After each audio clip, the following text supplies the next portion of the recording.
De tre sopraner, Charlotte Melgaard, Karen Dinitsen og Pernille Bruun, har deres daglige gang i Operahuset på Holmen, hvor de optræder i Det Kongelige Teaters store operaproduktioner. Ved du hvad? Vi skal lige finde ud af, hvad vi gør til Tivoli med Mein Marquis.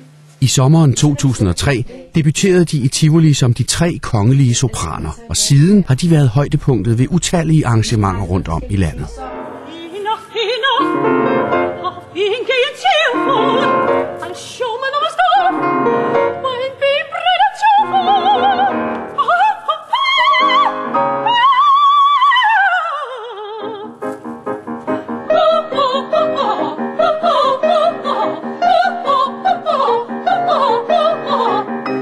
Deres repertoire er en skøn blanding af klassisk opera, operettetoner, folkekære musicals og så nogle af de dejligste danske viser, fremført med masser af charme og glimt i øjet.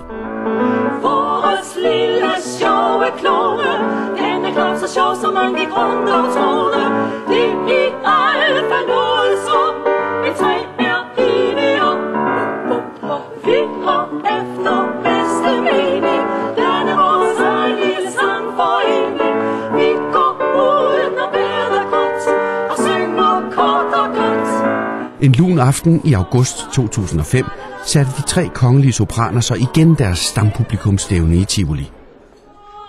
Her kommer et udpluk af numrene fra en uforglemmelig aften.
Really?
Sing it.